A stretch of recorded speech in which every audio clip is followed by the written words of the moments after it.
Actually मला व्हायचं होतं पोलीस ऑफिसर, बट आयुष्यात असे काही चॅलेंजेस आले की ज्याच्यामुळे मला ऑफिसर न होता डायरेक्ट भरती व्हावं लागलं. शिक्षकसुद्धा फोन करून म्हणायला लागले 12वीला तू फेल होणार आहे. त्यानंतर भरती निघाली. वडिलांचा मला फोन आला, द्यायची आहे का भरती? म्हटलं नाही, मला ऑफिसर व्हायचे. त्याचे म्हणाले मुलगी आहेस, नोकरी लागली आहे, आता लग्न करून टाकू. पण माझी इच्छा होती ऑफिसर व्हायचं. चिमण्या कावळे तर रोजच उडतात रे, चिमण्या कावळे तर रोज उडतात. फक्त आकाशात झेप घेण्याची ताकद ही फक्त गरुडाच्या अवलादीतच असते.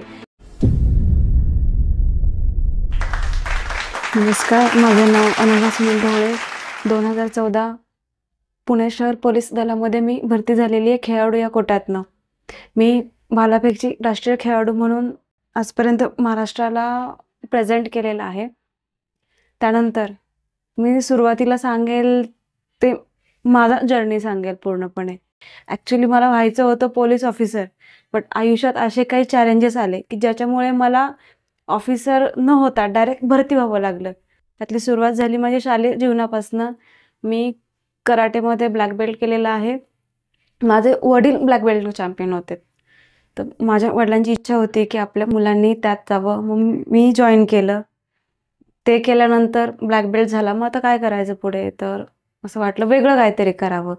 तेच करण्यापेक्षा आपली एक नवीन ओळख निर्माण करावी म्हणून आमचे शाळेतले शिक्षक होते. मी भेटले त्यांना म्हटलं सर मला असं काहीतरी द्या, मार्ग सांगा की ज्यातनं मला माझं एक स्थान निर्माण करायचे समाजामध्ये, एक नाव माझं कमवायचे. सर म्हणाले ठीक आहे.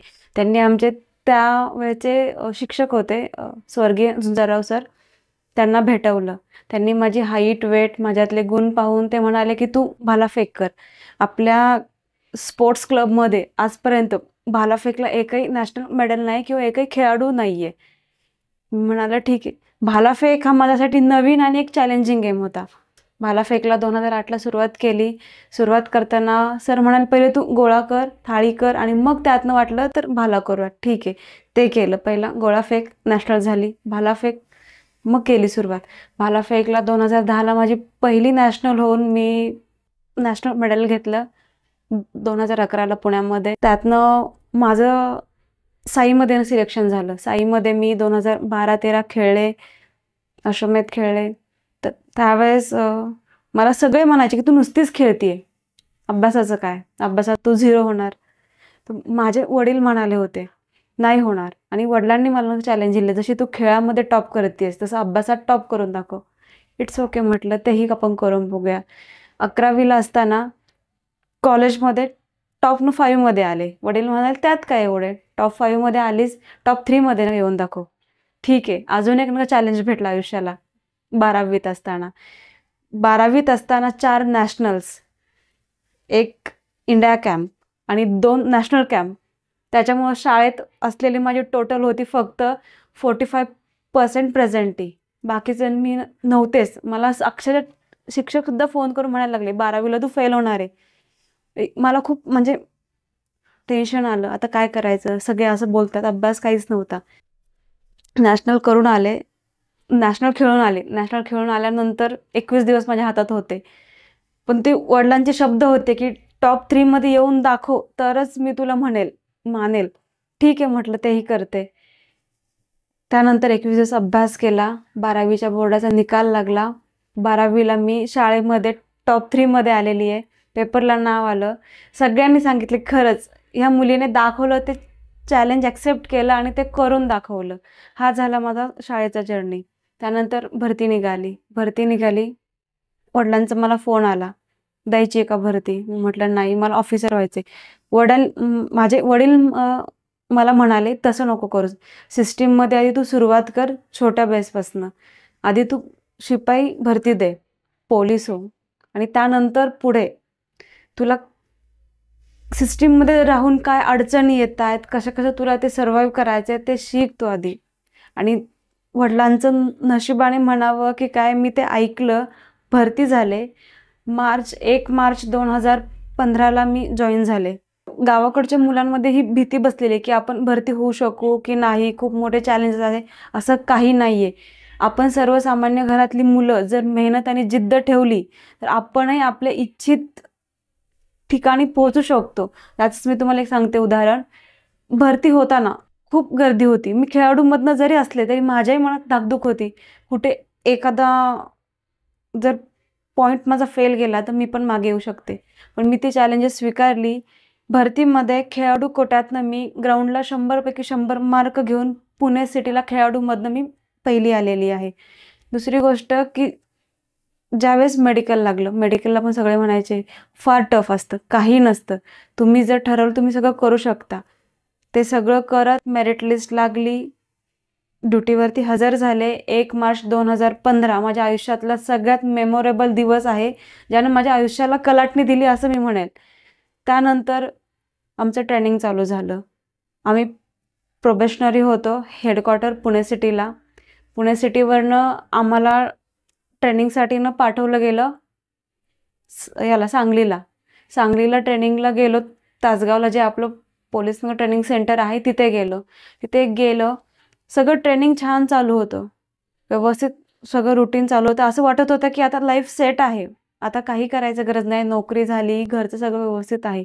पण म्हणतात ना, नशीब आपली म्हणजे परीक्षा घेत असतं कुठेतरी. त्यातला माझ्या आयुष्यात एक खूप मोठा म्हणजे आयुष्यात काळाने जो घाला घातला तो ह्या प्रसंगात घातला. 3 नोव्हेंबर 2015 माझे वडील एक्सपायर झाले. माझ्या वडिलांचं स्वप्न होतं की माझ्या मुलीने अंगावरती खाकी घालावी, पण मी म्हणायचे त्यांना नाही, मला ऑफिसर व्हायचे. पण त्यांचं मी ऐकलं, कॉन्स्टेबल झाले. पण त्यांनी जिवंतपणे मला युनिफॉर्ममध्ये पाहिलं आणि त्यांनी ते माझे शेवटचे काही क्षण त्यांनी अनुभवले. ते देवाघरी गेले. मला त्याचं समाधान आहे की त्यांच्या जिवंतपणी मी त्यांची मुलगी म्हणून त्यांची स्वप्न पूर्ण करू शकले. त्यानंतर माझ्यावरती लहान भाऊ माझं शिक्षण घेत होता, आई, आजी, आजोबा ह्या सगळ्यांची जबाबदारी आली. करती मी एकटीच होते. सामाजिक ज्ञान काही नाही, व्यावहारिक ज्ञान काही नाही, कारण की आजपर्यंत वडिलांच्या छत्रछायाखाली वाढले होते. आता काय करायचं? ट्रेनिंगमध्ये मन लागेना, वडील नाहीत. आता वडील म्हणून हाक मारणार तरी कुणाला? आधार नका गेलेला होता आयुष्याचा. लहान भावाचं शिक्षण पूर्ण करायचं होतं, सगळं घर आमचं तुटलेलं होतं. पण त्यातनंही वडिलांच्या आशीर्वादाने आणि देवाच्या याने मी स्वतःला सावरून म्हटलं नाही, तुला केलंच पाहिजे. तू केलं तर घरच्यांचं भविष्य होऊ शकते, नाही तर सगळं संपेल इथेच. पुन्हा नवीन जोमाने उठले, भावाचं शिक्षण पूर्ण केलं. ते करत असतानाच वडिलांचं वर्षश्राद्ध आलं आणि माझी आजी एक्सपायर झाली. घरातला आणखीन एक महत्त्वाची व्यक्ती गमावली आम्ही. तो एक आयुष्यातले झालं. आता व्यक्ती गमावली, त्यात माझं लग्न झालं. ह्या सगळ्या याच्यामध्ये लग्न करण्याची इच्छा नव्हती, पण घरचे म्हणाले मुलगी आहेस, नोकरी लागली आहे, आता लग्न करून टाकू. पण माझी इच्छा होती ऑफिसर व्हायचं. ऑफिसर नाही होऊ शकले तर ठीक आहे म्हटलं. ते सगळं सोडून दिलं.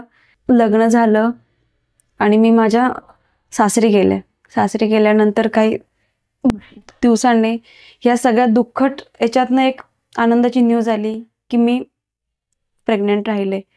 ड्युटी सगळं हे घरातलं धकाधकीच्या याच्यातनं कुठेतरी असं वाटलं होतं एवढ्या सगळ्या दुःखामधनं एक आनंदाचा क्षण माझ्या आयुष्यात आलेला आहे, ते म्हणजे माझं येणारं बाळ.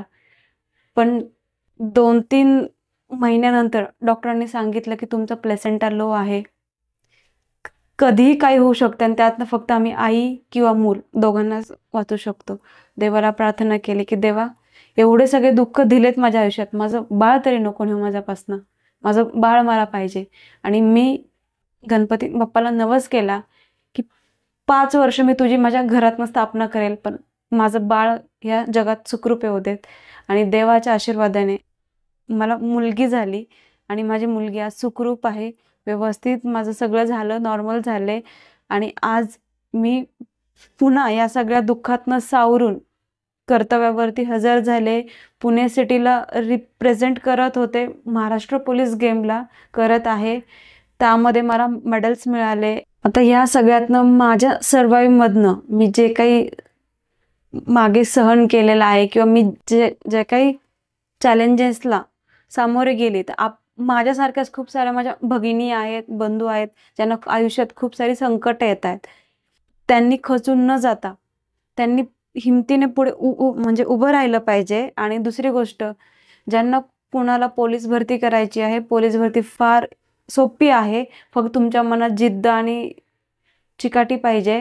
पोलीस भरती होण्यासाठी मुलांना किंवा मुलींना जो काही गायडन्स लागेल तो मी माझ्या पद्धतीने 100% करण्याचा प्रयत्न करेल. आणि जास्तीत जास्त शेतकऱ्याची आणि गरिबाची मुलं ही पोलीस व्हावी.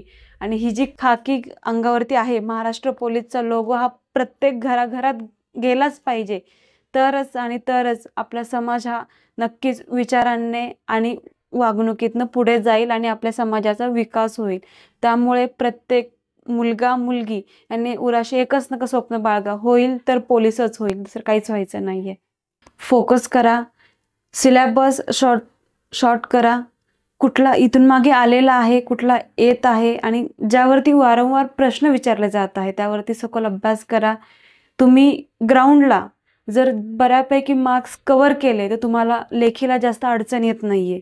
अशा पद्धतीने तुम्ही ग्राउंडची सुरुवात करा. ग्राउंडसोबत ॲज कम्पॅरेटिव्हली थोडी लेखीची सुरुवात करा. पण तुमचा महत्त्वाचा पार्ट हा फिजिकलचा असतो, जिथे तुम्ही फिजिकलला आउट ऑफ मार्क्स घेता. माझ्यासारखंच तुम्हाला पोलीस होणं अवघड नाही. आता म्हणाल तुम्ही, मॅडम काय तुम्ही खेळाडूतनं गेलात, पण खेळाडूला सुद्धा भीती असते कुठं फाऊल होण्याची, कुठे काय होण्याची. तसं काही नसतं. तुम्ही ग्राउंडवरती फोकस करा. जेवढे मार्क्स तुम्ही ग्राउंडला कव्हर करणार तुम्हाला 100% त्याचा फायदा हा लेखीला होणार. जो माझा स्वतःचा अनुभव मी तुम्हाला सांगते. मी काय फार हुशार नव्हते बा, मी आउट ऑफ मार्क्स घेईन लेखीला, पण मला माहीत होतं ग्राउंडला जर मी 100पैकी 100 मार्क घेतले, त्याच वेळेस मी सांगितलं होतं की इथे मला 100 मार्क्स पडलेत, मी 100%नं पोलीस होणार. असंच तुम्ही पण आउट ऑफ मार्क्स घ्या आणि लेखीची पण त्याच पद्धतीने चांगली तयारी करा. लेखीतसुद्धा चांगले मार्क्स मिळवा आणि सगळेजण पोलीस व्हा. ते यावेळेस मला एकच लाईन आठवते, माई आपल्या, ज्यांना आपण अनाथांची माई म्हणून ओळखतो, सिंधुताई सपकाळ, त्यांनी एका भाषणामध्ये म्हटलेलं आहे, चिमण्या कावळे तर रोजच उडतात रे, चिमण्या कावळे तर रोज उडतात, फक्त आकाशात झेप घेण्याची ताकद ही फक्त गरुडाच्या अवलादीतच असते. ग्रोमोशनच्या टीमने मला इथे बोलण्याची संधी दिली, त्याबद्दल पूर्ण टीमचे मी मनापासून आभार मानते आणि तुमच्या पुढील वाटचाली शुभेच्छा देते. जय हिंद, जय महाराष्ट्र. हा व्हिडिओ आपल्याला कसा वाटला ते आम्हाला कमेंट बॉक्समध्ये कळवा आणि आपल्या मित्रांबरोबर शेअर करायला विसरू नका.